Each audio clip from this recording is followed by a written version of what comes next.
பிரபஞ்சன் அபஸ்வரம்னு ஒரு சிறுகதை எழுதியிருக்கிறார். முடிஞ்ச கூகுளில் தேடி படிங்க. அபஸ்வரம் அந்த கதை பேர். ஒரு அப்பாவும் மகனும் கோர்ட்டுக்கு போகிறாங்க. காலையில் 10:30 அவங்களுடைய வழக்கு ஒன்று வருது. என்ன வழக்குனா, அவங்க அப்பா ரொம்ப வருஷத்துக்கு முன்னாடி அவங்க அப்பாவுக்கு ஒரு நண்பர் தான் சொந்த ஊரில் பிழைக்க முடியாமல் குடும்பம் குட்டியோடு இவங்க ஊருக்கு பஞ்சம் பிழைக்க வர்றாங்க. இவர் அவங்களுக்கு தங்குறதுக்கு இடம் கொடுத்து வாழ்கிறதுக்கு ஒரு வழிகாட்டி அவங்களுக்கு ஒரு சப்போர்ட் பண்ணுறார்.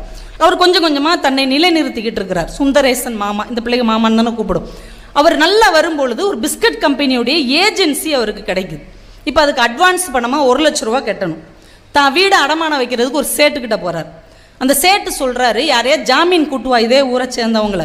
அவங்க ஜாமீன் கையெழுத்து போட்டால், அப்போ ரொம்ப அதிரடியாக இருக்கு, அவங்க ஜாமீன் கையெழுத்து போட்டால் உனக்கு 1 லட்ச ரூபாய் தர்றேன் அப்படின்னு அந்த சேட்டு சொல்லிட்டார்.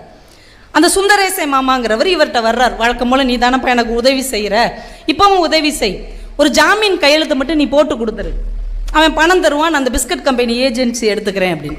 இப்போ இந்த மனிதர் சொல்கிறார், இந்த மகனோடு இருக்கிறார் இல்லையா, அந்த மனிதர் சொல்கிறார், நீ உன் வீடு அடமானம் வச்சு தான் அவங்ககிட்ட கடன் கேட்குற, அவன் உன்னையே நம்பாமல் என்னையே நம்புறான்னா அப்போ உனக்கு என்னடா மரியாதை இருக்குது? அந்த இடத்துல நான் போய் கையெழுத்து போட்டு கொடுத்தா இப்போ ஏன் நண்பன் மேலேயே எனக்கு நம்பிக்கை இல்லைன்னு அர்த்தமாயிரும். விடு, உனக்கு 1 லட்ச ரூபா தானே வேணும், உன் வீடு அடமானம் வச்சு அதுக்கு நான் கையெழுத்து போடுறத விட என் வீடு அடமானம் வச்சு 1 லட்ச ரூபா உனக்கு வாங்கித்தரேன், நீ சம்பாதிச்சு லாபம் வந்தோடனே கட்டுறா, என் வீடு நீ மீட்டி கொடுறா. இல்லைடா அப்படிலாம் வேணும், எல்லாம் வேணாண்டா, என் வீடு அடமானம் வச்சு தர்றேன். எந்த கிறுக்குனாது இப்படி சொல்லுவானா?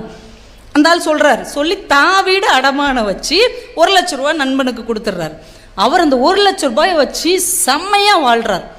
சொந்தமாக 2-3 வீடு வாங்குறாரு, மாருதி கார் வாங்குறாரு, ஓஹோன்னு வாழ்கிறாங்க. பிள்ளைகளுக்கு மனைவிக்கெலாம் நகையாக வாங்கி போடுறார். ஆனால் இவன் வீட்டை திருப்பியே தரமாட்டேங்கிறார். இவரும் கொஞ்ச நாள் பொறுத்து பார்த்து வட்டிக்கு மேலே வட்டி ஏறி அந்த சேட்டு இவருக்கு நோட்டீஸ் அனுப்புகிறார்.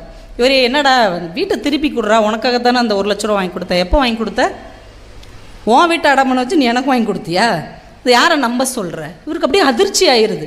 வேறு சொந்த பந்தங்கள் எல்லாம் சொல்லி கோர்ட்டில் கேஸ் போட்டுடுறாங்க.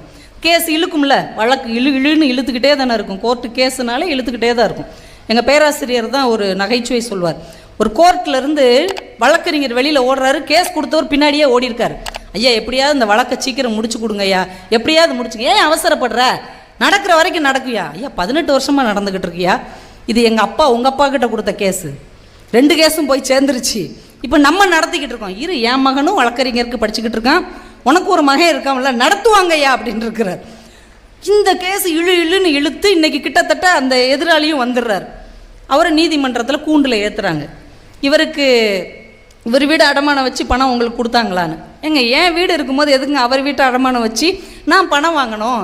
அப்போல்லாம் கிடையவே கிடையாது, அவங்க பொய் சொல்கிறாங்க அப்படின்றார். இவர் அப்படியே அதிர்ச்சியோடு நிற்கிறார். இப்போ சேட்டு என்ன செய்வீங்களோ தெரியாது, எனக்கு வட்டியும் முதலும் வேணும். இப்போ தன் நண்பன் தன் மூஞ்சுக்கு முன்னாடி சத்தியம் பண்ணி பொய் சொன்ன உடனே இவர் கூண்டில் ஏறி சொல்கிறார், எவ்வளவு வட்டியோ எவ்வளவு முதலோ மொத்தமாக சேர்ந்து 30 நாளில் நானே கொடுத்துட்றேன் நீதிபதி அவர்களே அப்படின்னு சொல்லிட்டு வெளியில் வந்துடுறார். மகனுக்கு அப்படியே படபடன்னு வருது. இப்போ நம்மக்கிட்ட அவ்வளோ பணம் இல்லைல்லப்பா, ஏன்பா? அவன் அப்படி சொல்லிட்டான்ல, இனிமேல் என்ன பண்ணுறது? பணம் முக்கியம் இல்லைடா, விட்றா, கொஞ்சம் கொஞ்சமாக சம்பாதிச்சுக்கலாம், அம்மா கிட்ட சொல்லாத அப்படின்னு வீட்டுக்கு கூட்டு வந்துடுறார். வீட்டுக்கு சாப்பிட உட்காந்துருக்குறாங்க. அந்த ஏமாத்தினாரில் அவருடைய மனைவி காரில் இறங்குறாங்க. இறங்கி நிறைய நகை போட்டிருக்காங்க. வீட்டுக்குள்ளே வர்றாங்க. அண்ணே அப்படின்ட்டு, வாமா தங்கச்சி உட்கார் சாப்பிடுங்கிறார். உட்காந்த உடனே அவங்க கழுத்தில் போட்டிருக்க செயின், தோடு, வளையல் எல்லாத்தையும் கழட்டி வைக்கிறாங்க. ஆனால் இது 1 லட்ச ரூபா பெருமானமான்னு தெரியாது, ஆனால் எவ்வளோ இருக்கோ அதை விற்று நீங்கள் கடனை அடைங்கண்ணே, எங்கள் வீட்டுக்காரர் உங்களை ஏமாற்றிட்டார் பாருங்களேன், நட்டாத்தில் நாங்கள் நிற்கும் போது நீங்கள் எங்களை காப்பாற்றுனீங்க, ஆனால் அந்த மனுஷன் உங்களை ஏமாற்றிட்டார், இதை வச்சுக்கிட்டு எதாவது சமாளிங்க. அவர் சொல்கிறார், இந்த நகையெல்லாம் நீ என்கிட்ட கொடுத்துட்டு உன் புருஷன்கிட்ட போய் என்ன சொல்வேன்? அவனை எவ்வளோ கேவலமாக திட்டுவான், தப்பாக கூட பேசுவான் இல்லையா? நம்மளுடைய அண்ணன் தங்கை உறவை கூட அவன் தவறாக பேசிடுவான். தயவு செஞ்சு நீ என்ன அண்ணனை மதிச்சுன்னா அதை எடுத்துகிட்டு போயிடு அப்படிம்பார். அண்ணா எடுத்துகிட்டு போயிடு. திரும்ப எடுத்துகிட்டு அந்த அம்மா வாசலுக்கு போகும். இவர் வழி அனுப்ப போவார். நின்று திரும்பி கேட்பா, அண்ணா நீங்கள் வயிறறிஞ்சு எதாவது சொல்லிட்டீங்கன்னா எங்கள் வாழ்க்கையே வீணாயிருண்ணே, உங்களுக்கு வருத்தம் இல்லைல்லண்ணே? இருக்குமா, ஒரு சின்ன வருத்தம். என்னண்ணே? எவ்வளோ அன்பான எங்கள் நட்பில் இந்த 1 லட்ச ரூபா பணம் ஒரு விரிசலாக போயிடுச்சு இல்லையா, அந்த ஒரு வருத்தம் தான் இருக்கிறதே தவிர வேறு எந்த வருத்தமும் இல்லை, அவனை நான் ரொம்ப கேட்டதாக சொல்லுமா. இதோடு அந்த கதை முடிஞ்சிடும். 1987 பிரபஞ்சன் இப்படி எழுதியிருக்கிறார். கிட்டத்தட்ட அவர் எங்கேயாவது பார்த்த ஒரு மனிதரை பற்றி தான் எழுதியிருப்பார். நீங்கள் 80களில் இப்படிப்பட்ட மனிதர்கள் ஒவ்வொரு குடும்பத்திலையும் இருந்திருப்பார்கள்.